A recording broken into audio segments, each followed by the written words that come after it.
Ayan mga lads, umpisahan na natin yung ano. Kahapon na frame ko yan, pero kulang. Tapos bumili ako ng mga bakal para dun sa pinaka ano niya, bubong mga lods. Ayan. Ano talaga, kailangan nating tapusin mga lods. Let it bang, bang.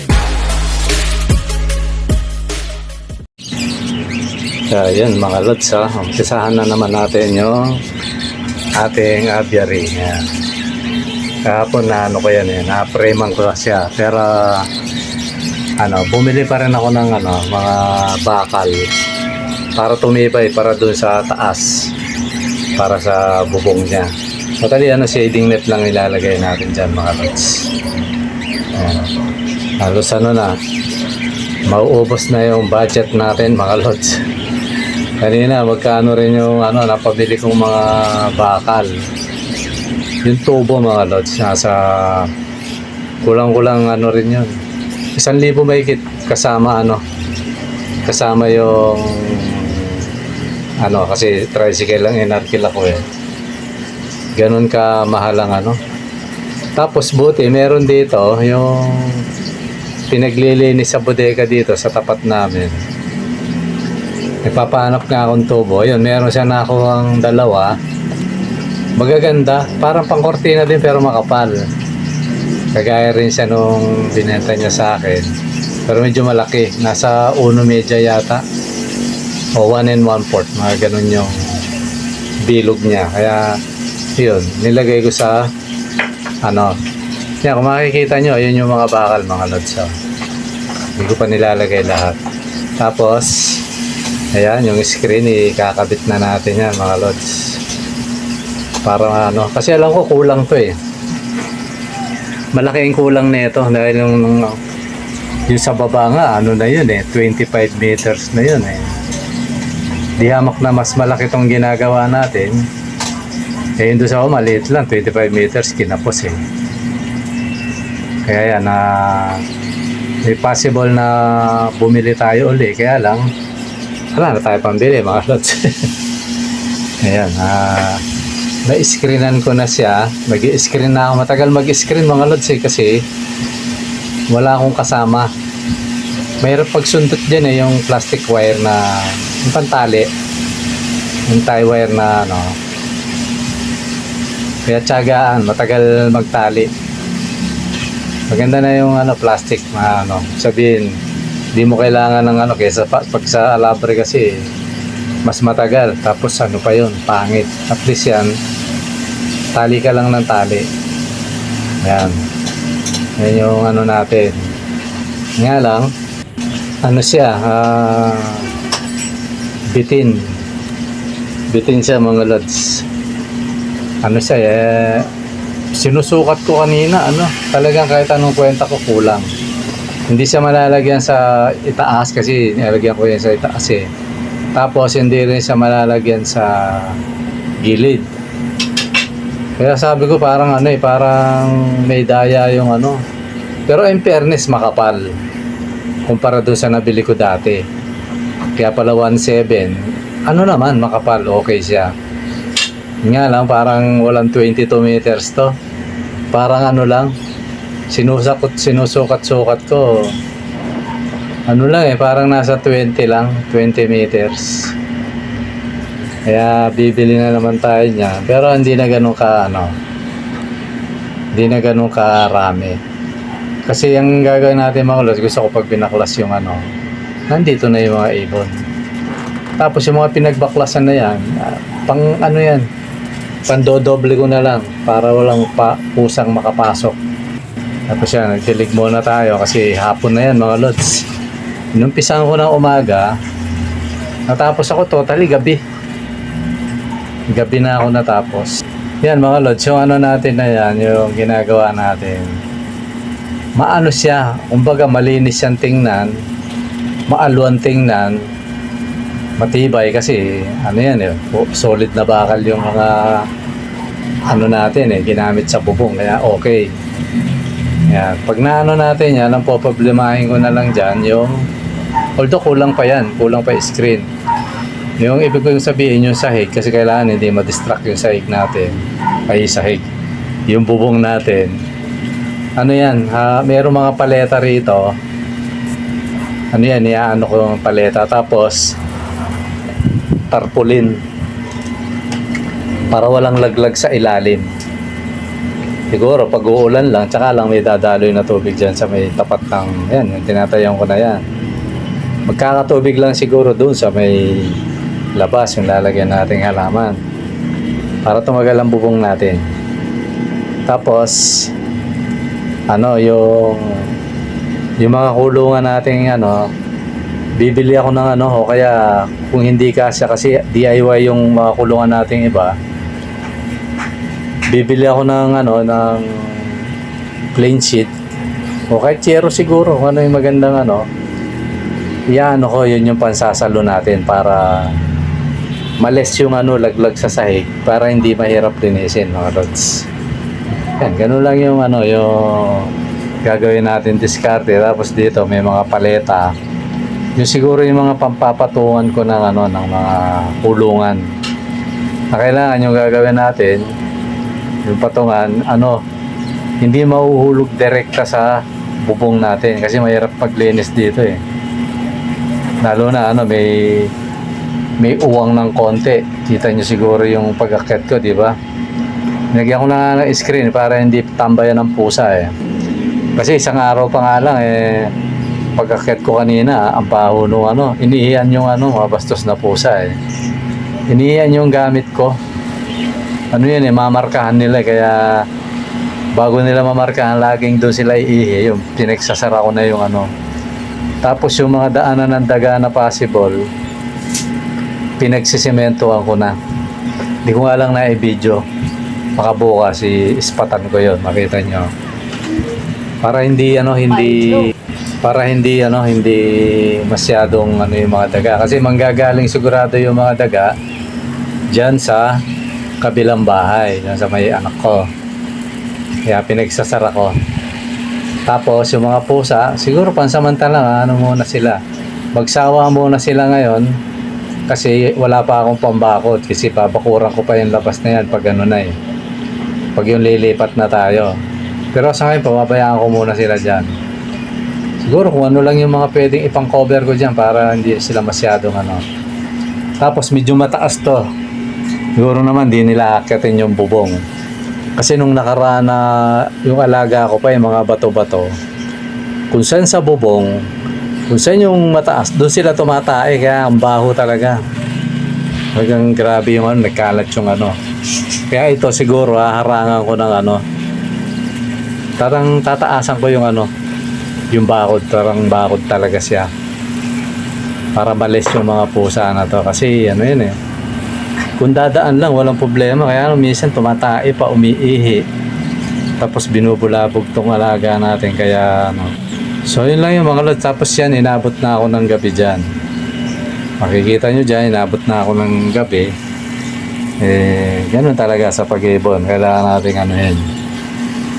So siguro ano, may sasagutin akong ano, tanong. Hindi ko alam kung ano kasi nagtanong na naman siya. Kasi ano naman tong isa, Luz Biminda. Luz Biminda Cruz. Parang kilala ko to ah. Para na, hindi, tropa ng ata ng anak ko to eh. Sagutin muna natin to, sige. Sabi niya, pareha sila sagot ni ano, ay ng tanong ni Kevin Kasapaw. Siguro huli na to sa isang sagot. Dalawang katanungan ang masasagot, mga lods. Kasi si Kevin Kasapaw din, ganun din. Sabi niya, lods, yung una kong clutch sinakay, breeder ko para pares, itlog sa loob. Sabi niya, lahat ng mga inakay, breeder ko magkakasama sa loob. Ayan, para parehas. Tapos ito naman siya, no? Lods, bakit parehas nasa loob ng nest box ang dalawang ibon ko? May itlog sila, 4. Parang ikaw rin to, ah. Sagutin na natin kasi alas isa yung tanong eh. Yan mga lods, habang nagdidilig ako, yan, naglilinis ako eh. Sagutin na natin tong tanong nung dalawa na to kasi ano naman, magka-synonymous lang na parehas. So ganito mga lods, Kevin at saka si Luz Biminda Cruz. Kay Luz Biminda, sabi niya bakit daw parehas nasa loob ng nest box yung dalawang ibon niya. Niya siguro yung breeder, tapos may itlog, 4. Yan, normal yan mga lods. Ganon talaga yan. Minsan nga dyan sila nagbebembangan sa loob Hindi mo nakikitang nagme-mating yan sa labas. Sa loob. Tapos sa loob din sila. Kung kung di mo lang, akala mo naglilimlim din yung yung lalaki May ganun talaga mga lods.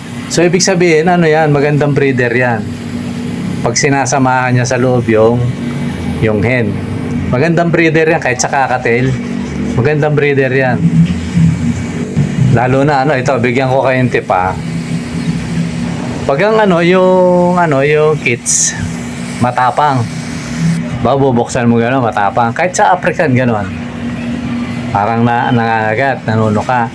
Mahusay na breeder yung mga gano'n, mga lods. Kaya huwag kayong mangamba sa ganyan. Walang kaso yan. Tapos, ayun, kay Luz Biminda, maiksi lang naman yan. Yan, normal yan, lods. Antayin mo lang, mamimisa yan, pag fertile.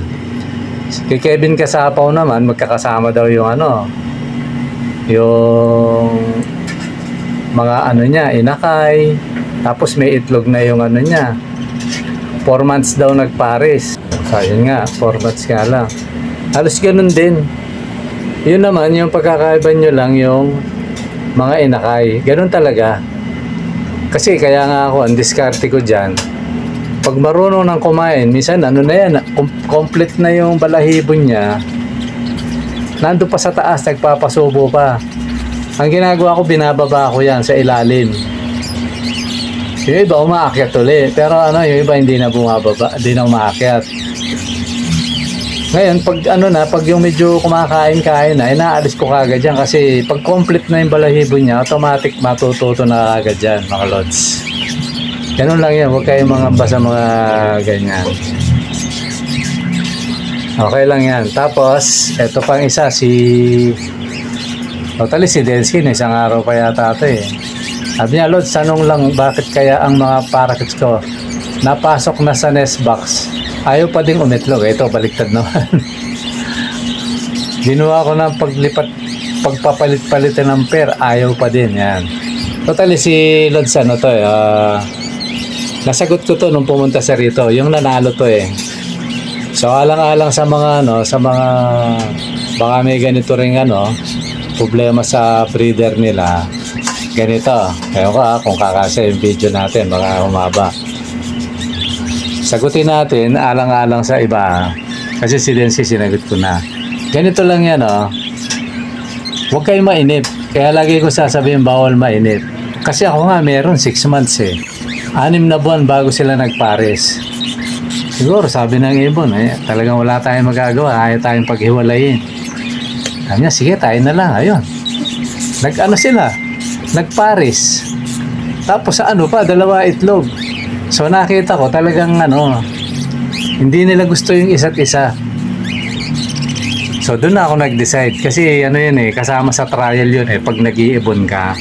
Kailangan malaman mo yun bakit ayaw. Yun, nakita ko yung reason na napipilitan. Kasi tandaan nyo, parang yung vlog ko nung araw mga lods.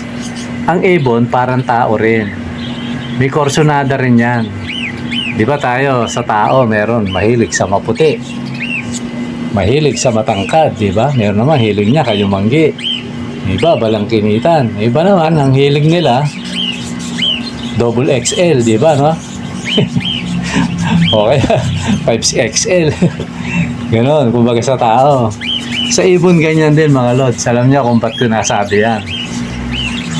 Meron ako nilagay dito na siya, babae, lalaki, bali 4 sila. Hindi nila pinapansin yung yung hen. Hindi nila pinapansin. Pero nung naglagay ako ng ibang hen, ang bilis, niligawan kagad.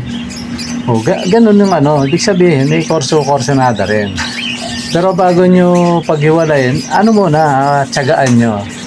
Kasi uulitin ko lagi, at lagi kong uulitin, bawal ang mainipin sa pag-iibon. Hindi mo makikita yung ano yung dahilan o yung mga solusyon.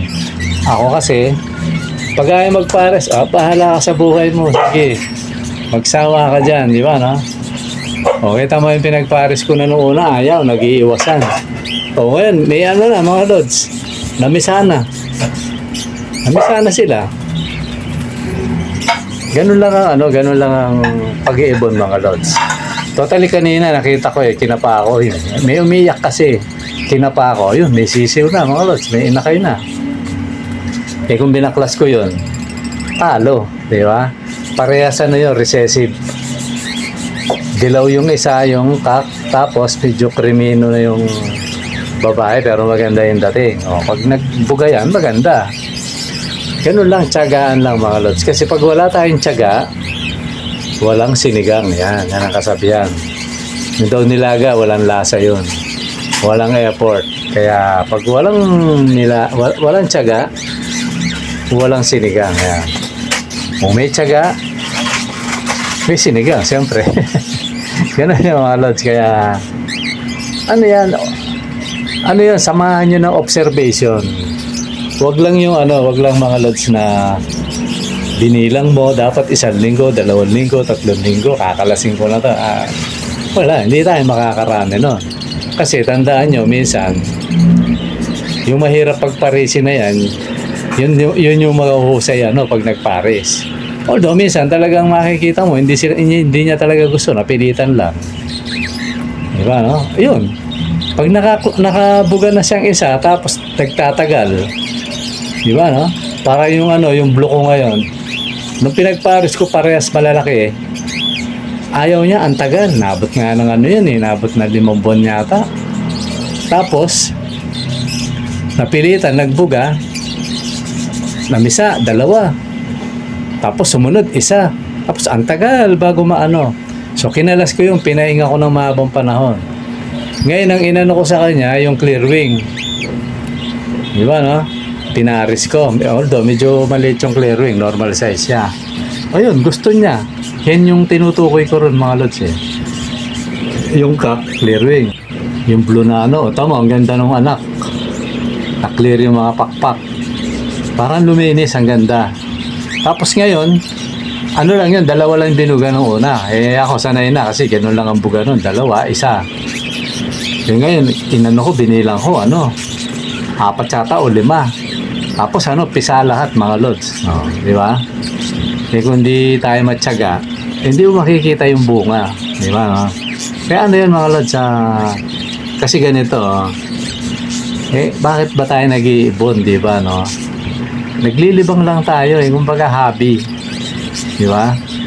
Kita mo, pag yung sabi nga ng lolo ko pag ang asawa mo, mahal mo, o kaya, syota mo, magsasawa ka ba, di ba? Hindi ka magsasawa, baka madaling araw na, ayaw mo pang iwanan di ba, no? O, dapat ganun din tayo sa pag-iibon kung mahal natin ang pag-iibon, mga lods. Para yung outcome, maganda rin.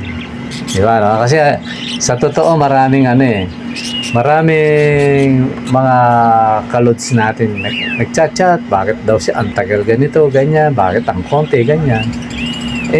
Ang isasagot ko sa inyo, samahan nyo ng pagmamahal ng pag-ibon. Ika nga pag-ibig. Yan, no? Kumbaga sa trabaho, sabi nga ng lolo ko, pag ang trabaho, ginawa mo sa pag-ibig, maganda ang kalalabasan. Pero pag yung trabaho, bara-bara lang, makasweldo lang, ika nga, wala, pangit ang labas nun. Kasi hindi pa bumabating-ting ng 5:00, nakabihis ka na. Parang ganon. Pero pag mahal mo, trabaho mo, lagpas na 5:00, hindi mo namamalayan. Kasi nag-i-enjoy ka. So, i-apply mo yun. I-apply mo sa pag-iibon yung ganon. Lakipan mo ng pagmamahal, pag-ibig, yung pag-iibon. Diba, no? Gaya ng ginagawa ko, mga lods. Kita nyo, ang ganda. Gaya niyan, di ba, no? Na-busy ako. May ginawa ako sa congregation namin, yung parang lokal namin, Tapos, nagtrabaho tayo at awa ng Diyos maiksi lang pala yung tinagawa, di ba? Pero okay na, at least nakakuha ng pang dagdag. O, di na busy tayo. Ayun hindi ko namamalayan, namimisa nang namimisa So, ganun lang mga lods, iwas init, maganda yung kalalabasan ng pag-iibon natin mga lods. Yan lang yan mga lods. Maraming salamat at sana nakakuha nyo ang mga sagot sa inyong mga katanungan. Okay mga lods, maraming salamat sa panonood. Bye bye.